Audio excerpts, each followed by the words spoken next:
ప్రభు నామానికే మహిమ కలుగునుగాక.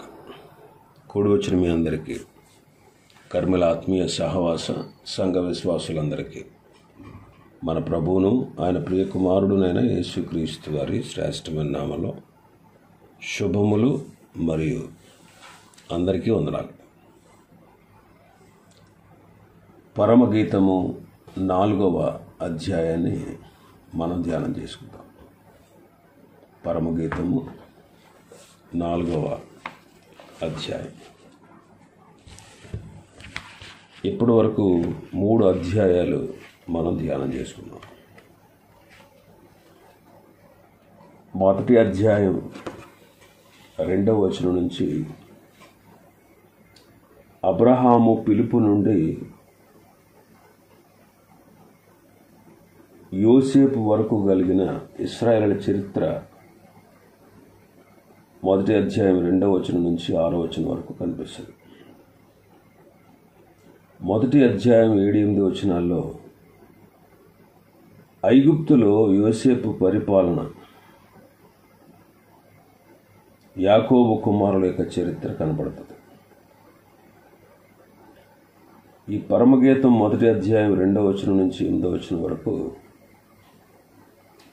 ఆది కాండంలోని ఇశ్రాయేలు చరిత్ర అన్నమాట. 9వ వచనం నుంచి 11వ వచనం వరకు నిర్గమాకాండంలో ఇశ్రాయేలు చరిత్ర మరియు ఫరో బానిసత్వం నుంచి వారికి విడుదల మనం చూస్తాం. మొదటి అధ్యాయం 12వ వచనం నుంచి 2వ అధ్యాయం 7వ వచనం వరకు సొలొమోను యొక్క పరిపాలన, అతని వైభవాన్ని మనం చూసాం. మరి 2వ అధ్యాయం 8వ వచనం నుంచి 17వ వచనం వరకు బబులోను చెర, దాని నుంచి విడుదల. 3వ అధ్యాయం 1వ వచనం నుంచి 5వ వచనం వరకు బెత్లెహేములో క్రీస్తు వారు జన్మించుట. 3వ అధ్యాయం 6వ వచనం నుంచి 11వ వచనం వరకు క్రీస్తు ప్రభు యొక్క బహిరంగ సువార్త సేవ.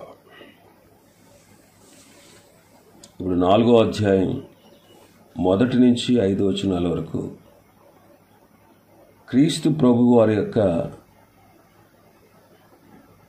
మేడగది పరిచర్య, శిష్యులతో మేడగది పరిచర్య ఈ వచనాల్లో మనకు కనిపిస్తుంది. మరి మొదటి వచనం చదువుతాను. 4వ అధ్యాయం 1వ వచనం. ఈ మొదటి వచనం నుంచి 6వ వచనం వరకు ప్రభు యొక్క మేడగది పరిచర్య.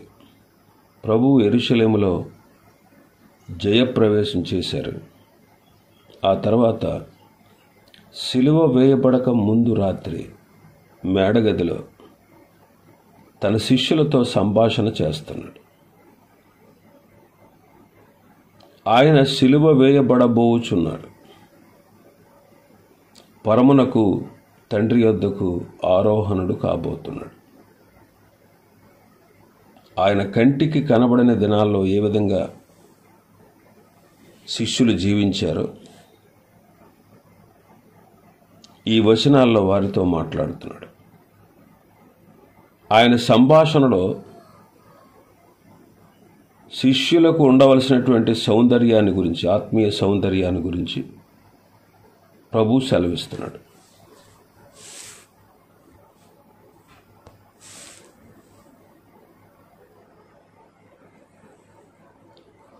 యెషయా గ్రంథం 50వ అధ్యాయం 4-5 వచనాల్లో ఉన్న విషయాలు మనం చూస్తే, అలసిన వానిని మాటల చేత ఊరడించి జ్ఞానము నాకు కలుగునట్లు శిష్యునికి తగిన నోరు యెహోవా నాకు దయచేసి ఉన్నాడు. శిష్యులు వినునట్లుగా నేను వినుటకై ఆయన ప్రతి ఉదయమున నాకు వినుబుద్ధి పుట్టించుచున్నాడు. ప్రభువగు యెహోవా నా చెవికి వినుబుద్ధి పుట్టింపగా నేను ఆయన మీద తిరుగుబాటు చేయలేదు, వినకుండా నేను తొలగిపోలేదు. అంటే అలసి భయములో ఉన్నటువంటి శిష్యులకు ఊరట కలిగించే మాటలు వారికి తెలియజేశారు. తాను అంటే ప్రభువారు ఈ లోకం నుంచి తండ్రి వద్దకు వెళ్ళాలి, అందువలన శిష్యులను కలవరపడొద్దని, ప్రభువునందు విశ్వాసం ఉంచాలని ప్రభు సెలవిస్తాడు. ఆదరణకర్త వచ్చి వారిని నడిపిస్తాడని ప్రభు వారిని ఆదరిస్తున్నాడు. మొదటి వచనాన్ని చదువుతాను. నా ప్రియురాల, నీవు సుందరివి, నీవు సుందరివి. నీ ముసుగు గుండా నీ కన్నులు గొవ్వ కన్నుల వలె కనబడుచున్నవి. నీ తల వెంట్రుకలు గిలాదు పర్వతం మీది మేకల మందను పోలి ఉన్నవి. ఇక్కడ మనం ఆలోచన చేస్తే దేవుని ప్రజలు ఆత్మ సంబంధమైన సౌందర్యాన్ని కలిగి జీవించాలని ప్రభు కోరుతా ఉన్నారు. ఆత్మ సంబంధమైన సౌందర్యం ఏ రీతిగా ఉంటుందో దేవుని వాక్యమే మనకు బోధిస్తుంది. 149వ కీర్తన 149వ కీర్తన 4వ వచనం. యెహోవా తన ప్రజల యందు ప్రీతి గలవాడు, ఆయన దీనులను రక్షణతో అలంకరిస్తాడు. దీనత్వం, దేవుని బిడ్డలకు దీనత్వం సౌందర్యాన్ని చేకూరుస్తుంది.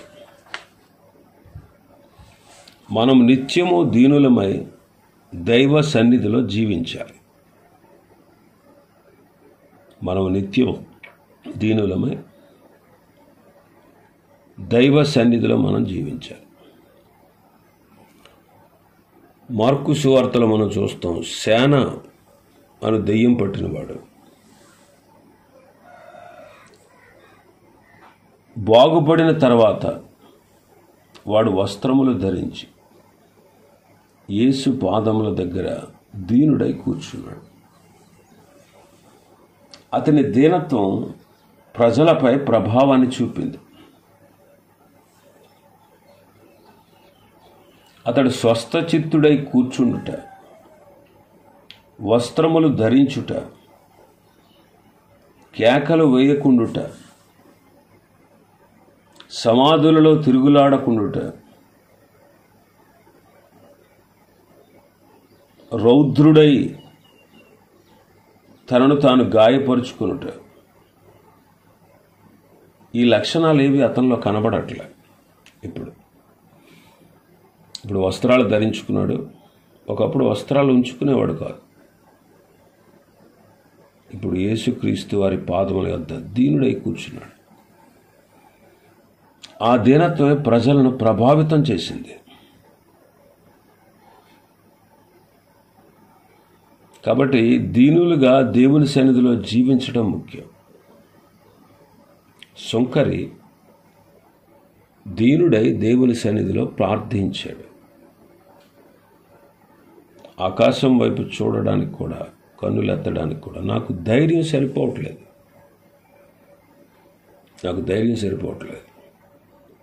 నేను పాపిని, నన్ను క్షమించు అని ప్రభువును వేడుకున్నాడు. అందుకే అతడు నీతిమంతుడుగా తీర్చబడ్డాడు దేవుని చేత. పరిసయ్యుడు అతిశయంతో, గర్వంతో తనను తాను హెచ్చించుకున్నాడు. వీళ్ళిద్దరూ దేవుని మందిరానికి వచ్చారండి, సుంకరి, పరిసయ్యుడు. పరిసయ్యుడు ఎలా వచ్చాడో అలాగే వెళ్ళాడు, మార్పు లేకుండా. కానీ సుంకరి పాపిగా వచ్చాడు, నీతిమంతుడిగా తీర్చబడి ఇంటికి వెళ్ళాడు. కాబట్టి దీనులుగా మనం దేవుని సన్నిధిలో జీవించడం, అది మనకెంతో ఆశీర్వాదం. దీనత్వం మనకు ఆత్మ సంబంధమైన సౌందర్యాన్ని ఇస్తుంది. రెండవది పరిశుద్ధత. పరిశుద్ధతలో మనం సంపూర్ణులం అవ్వాలి. యెహెజ్కేలు గ్రంథంలో 16వ అధ్యాయం 14వ వచనాన్ని మనం చదివితే, నేను నీకు అనుగ్రహించిన నా ప్రభావము చేత నీ సౌందర్యము పరిపూర్ణము కాగా అన్యజనులు దానిని చూచి నీ కీర్తి ప్రశంసించుచూ వచ్చిరి. ఇదే ప్రభువు యెహోవా వాక్కు. దేవుడు తన ప్రజలైన ఇశ్రాయేలీలను బంగారముతోనూ వెండితోనూ అలంకరించాడు. యెహెజ్కేలు గ్రంథం 16వ అధ్యాయం చూస్తే దేవుడు ఎలాగో ఇశ్రాయేలీల్ని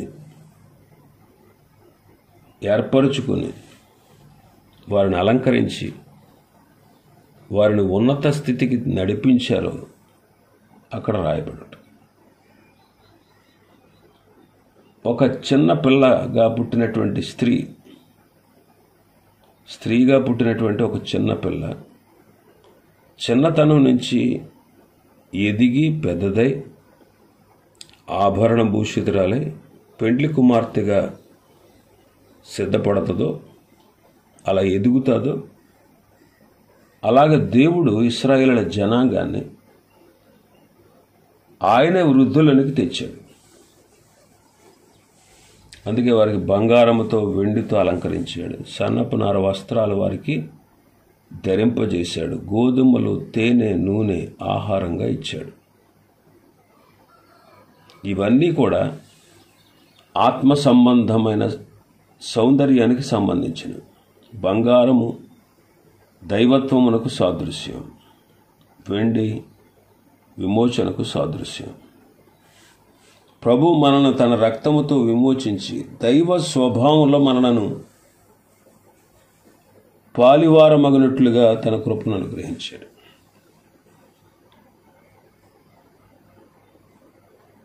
సన్నపునార వస్త్రాలు పరిశుద్ధుల నీతి క్రియలకు సాదృశ్యం. గోధుమలు జీవాహారమైన క్రీస్తుకు సాదృశ్యం.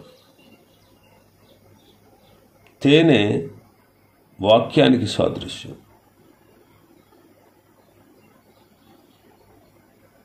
ఇలాంటి ఆత్మ సంబంధమైన ప్రతి ఆశీర్వాదాన్ని ప్రభు మనకు అనుగ్రహించి పరిశుద్ధులముగా మనం జీవించాలని ఆయన కోరుతూ ఉన్నాడు. పేతురు 2వ పత్రిక 1వ అధ్యాయం,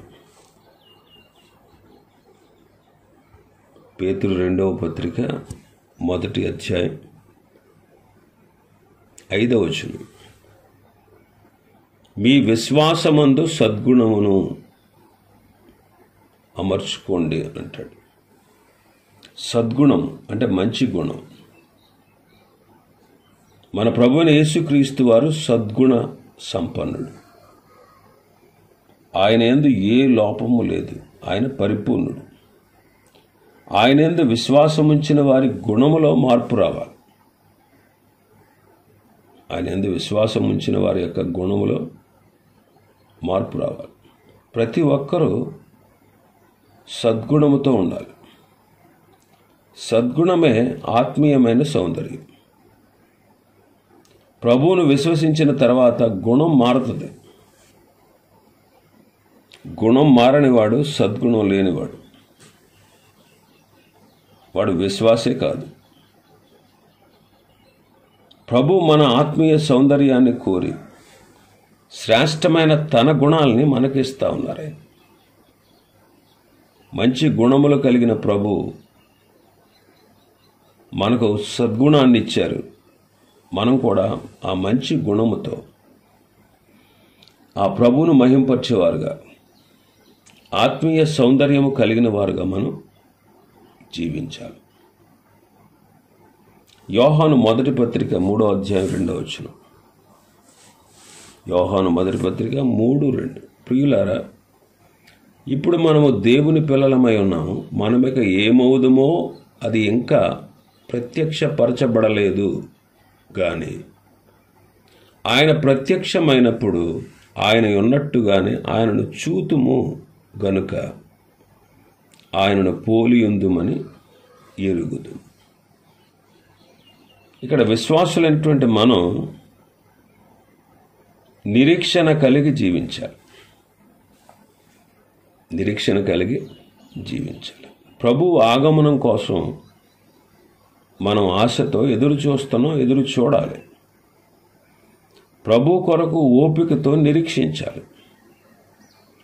ప్రభువు తన నిత్య మహిమతో వస్తున్నారు కనుక ఆ మహిమలో పాలు పొందేటట్లుగా నీతిగా, భక్తిగా, అనింద్యముగా అనుదినము మనం జీవించాలి. ఈ నిరీక్షణ మనలను సిగ్గుపరచదు. అందువలన మనం పరిశుద్ధ హృదయంతో నిర్దోషమైన ప్రవర్తన కలిగి ప్రభువు రాక కొరకు మనం అనుదినం నిరీక్షించాలి.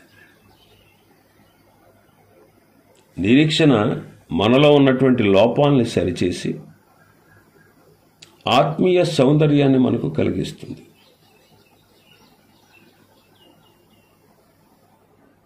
ఆయన వచ్చినప్పుడు ఆయన మనకి ఇవ్వబోయేటువంటి మహిమ ఎదుట ఈ లోకంలో ఎప్పటికాలం శ్రమలు అవి ఎన్నదగినవి కాదు అన్నట్టుగా ఉంటాయి. ఇంకా మనం చూస్తే 4వ అధ్యాయం 1వ వచనంలోనే మన భాగంలో ఆమె ముసుగు ఉంది, ఆ ముసుగు గుండా ఆమె కన్నులు కనబడుతున్న రీతిని ప్రియుడు చూచి, నీ కన్నులు గువ్వ కన్నుల వలె కనబడుచున్నవి అంటాడు. ఆమె ముసుగు విధేయతకు సాదృశ్యం. ఆదికాండ 24వ అధ్యాయంలో మనం చూస్తే ఇస్సాకును చూచి, అంటే తన యజమానుడైన ఇస్సాకును చూచి ఒంటి మీద నుండి దిగి విధేయతకు సూచనగా రెబెకా ముసుగు వేసుకుంది. దేవుని మహిమను మోషే ముఖములో నుండి ఇశ్రాయేలు చూడలేకపోతున్నారు కాబట్టి, చూడడానికి భయపడుతున్నారు కాబట్టి మోషే ముసుగు వేసుకున్నాడు. ఇక్కడ మనం దీని అర్థం ఏంటంటే, దేవుని ఇల్లంతటిలో మోషే మిక్కిలి సాత్వికుడు.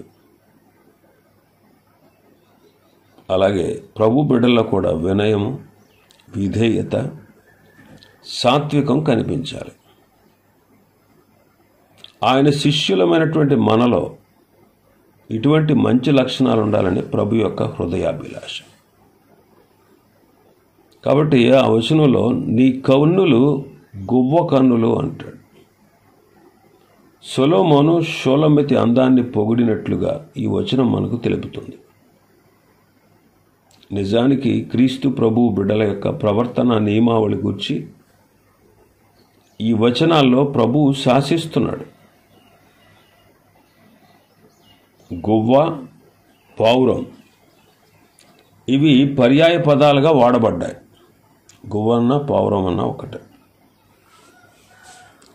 సంఖ్యాకాండం 6వ అధ్యాయం 10వ వచనం, 8వ దినమున అతడు 2 తెల్ల గువ్వలనైనను 2 పావురపు పిల్లలనైనను ప్రత్యక్షపు గుడారం యొక్క ద్వారమునొద్దనున్న యాజకుని వద్దకు తేవలెను. ఈ వచనంలో 2 తెల్ల గువ్వలను చూస్తున్నాం.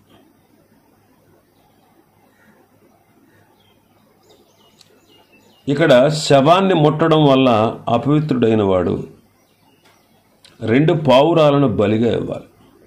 శవాన్ని ముట్టుట అంటే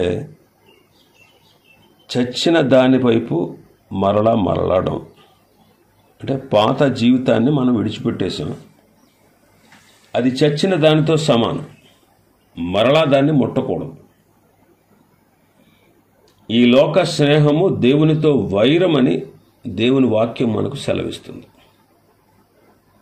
అందువలన దేవుని బిడ్డలైన వారు పవిత్రమైన గువ్వల వంటి కన్నులు కలవారై ఉండాలి. గువ్వ చచ్చిన వాటిని ముట్టదు. అదేవిధంగా మన కళ్ళు కూడా లోక సంబంధమైన పాపం వైపు మరలకూడదు, పాపాన్ని చూడకూడదు. గువ్వ కన్నులు అంటే పాపాన్ని చూచుటకు ఇష్టము లేనటువంటి పరిశుద్ధుడైన దేవుని వంటి కన్నులు కలిగిన వారు అని అర్థం.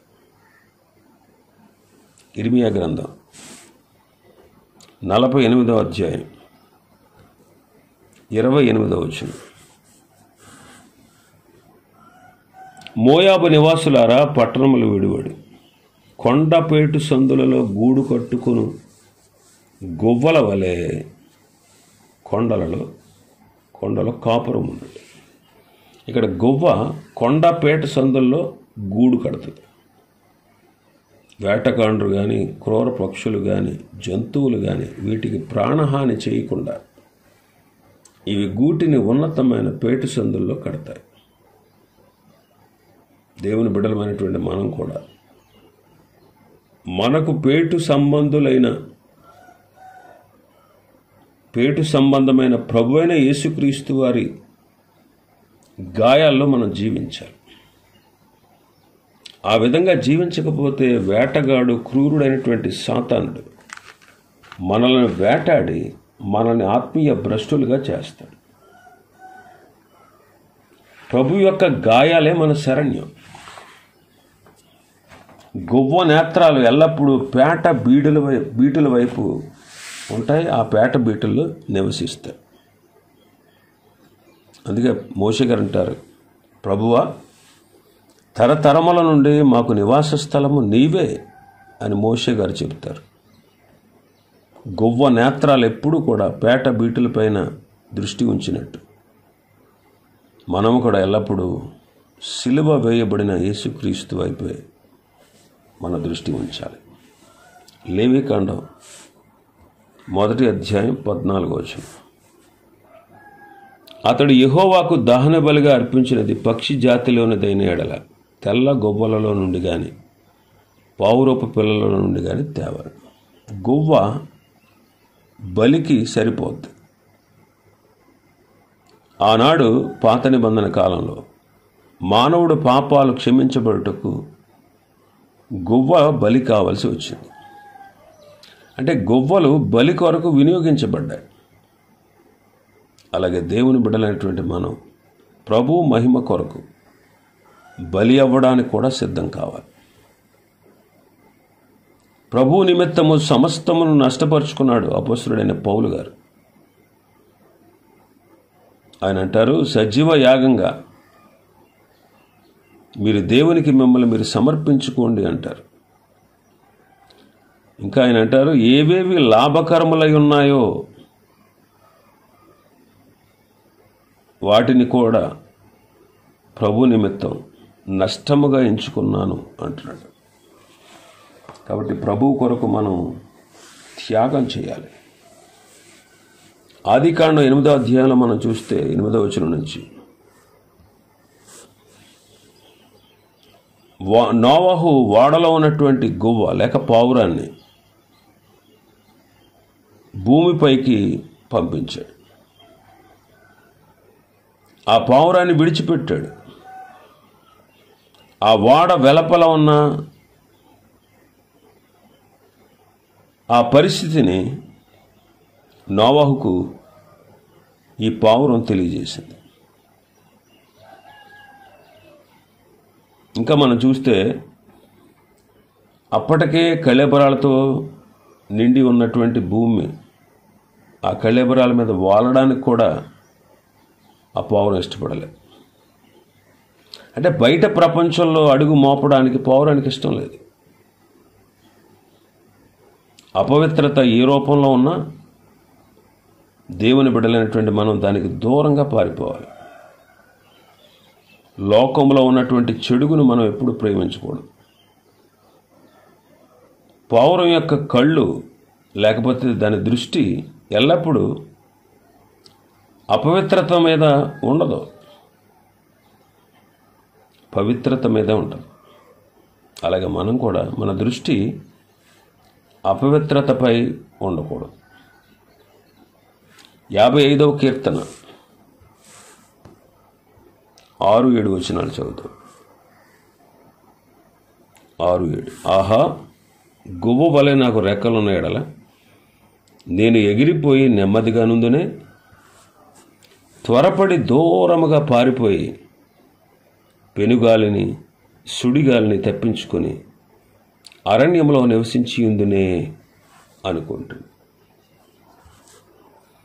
దావీదు రచించిన కీర్తనది. పౌరం యొక్క లక్షణం దావీదు కీర్తనలో తెలియజేస్తున్నాడు. ప్రమాదం సంభవించినప్పుడు గువ్వ పౌరం పారిపోతుంది. పెనుగాలి సుడిగాలి వచ్చినప్పుడు తప్పించుకుంటుంది. నెమ్మదిగానే జీవించే జీవితం పౌరం ఆశిస్తుంది. దేవుని బిడ్డలైనటువంటి మనం కూడా లోకంలో ఉండే పెనుగాలుడు సుడిగాల నుంచి తప్పించుకోవాలి. భయంకరమైనటువంటి స్నేహాల నుండి, ప్రభు మెచ్చని లోక సంబంధాల నుండి మనం తప్పించుకుని నెమ్మదిగా బ్రతకాలి. నెమ్మదిగా సుఖముగా బ్రతకాలంటే పౌలు గారు ఒక సూత్రం చెప్పారు: ఎక్కువగా ప్రార్థించాలి. పౌరము ప్రార్థనా జీవితానికి సూచన. అందువల్ల దేవుని బిడ్డలైనటువంటి మనం ఎక్కువగా ప్రార్థనలో జీవించడం అలవర్చుకోవాలి. హోషేయ గ్రంథం 11వ అధ్యాయం 11వ వచనం. గొవ్వలు ఎగురునట్లుగా అష్షూరు దేశంలో నుండి వారు ఎగిరి వద్దురు. ఇశ్రాయేలీలు అన్య దేశాల్లో నివసిస్తున్నారు. వారు గువ్వల వలె ఎగిరి వచ్చి దైవ సన్నిధిలో ఉంటారు అని దేవుడు సెలవిస్తున్నాడు. అన్యుల పద్ధతులకు, వారి అక్రమ జీవన విధానానికి మనం దూరంగా ఉండడమే దేవుని ప్రజలుగా మన బాధ్యత.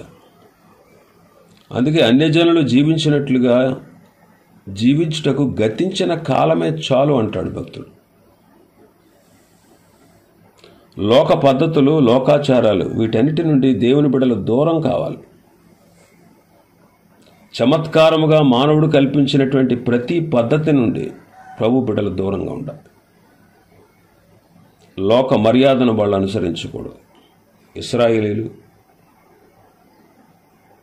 దేవుని విడిచిపెట్టి లోకంతోనూ విగ్రహాలతోనూ దేవతలతోనూ కలిసినందువల్లే వాళ్ళు చెరలోనికి వెళ్ళిపోవలసి వచ్చింది, దేవునికి దూరం కావాల్సి వచ్చింది. కాబట్టి దేవుని బిడ్డలు లోక మర్యాదలను అనుసరించకూడదు. ప్రభు బిడ్డలైనటువంటి మనం జీవం లేని అన్యుల పద్ధతులకు దూరంగా ఉండాలి. మత్తయి సువార్త 10వ అధ్యాయం 16వ వచనం. ఇదిగో తోడేళ్ల మధ్యకు గొర్రెలను పంపినట్టు నేను మిమ్మల్ని పంపుచున్నాను గనుక పాముల వలె వివేకులను, పావురముల వలె నిష్కపటులనై ఉండుడి అంట. పావురములు నిష్కపటమైనవని ప్రభువే సెలవిస్తున్నారు. వాటిలో కపట జీవితానికి తావులేదు. మనలో అనేక సార్లు కపటం కనిపిస్తూ ఉంటుంది. మనలో అనేక సార్లు కపటం కనిపిస్తుంది.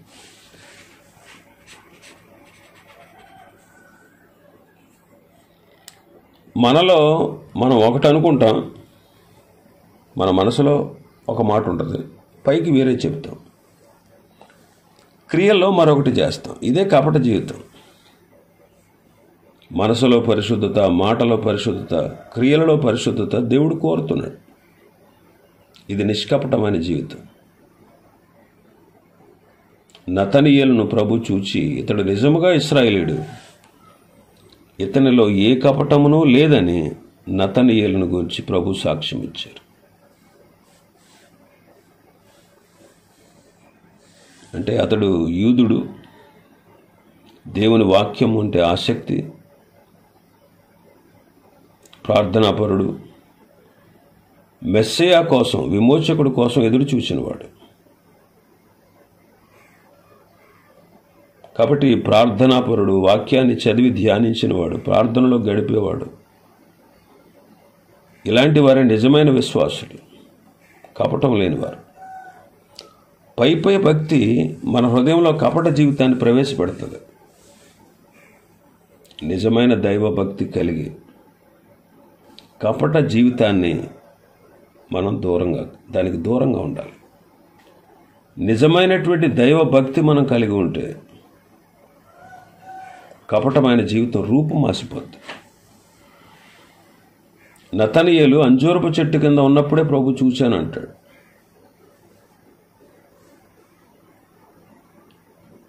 అంటే యూదులు, భక్తి కలిగిన యూదులు ఎక్కువగా వారు ధ్యానంతో, ప్రార్థనతో ఉండేవారు. పాత నిబంధన భక్తులందరూ మెస్సయ్య యొక్క మొదటి రాకడ కొరకు ఎదురు చూచేవారు.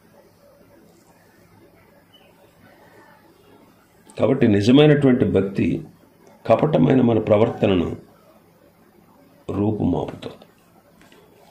ఇంకా చాలా విషయాలు ఉన్నాయి. ప్రభు చిత్తమైతే రేపటిదైనా మరికొన్ని విషయాలు మనం ధ్యానం చేసుకుందాం. దేవుడి వర్తమాన వాక్యాన్ని మన వెనుకడిలో ఆశీర్వదించును గాక. ఆమేన్. ప్రార్థన చేసుకుందాం.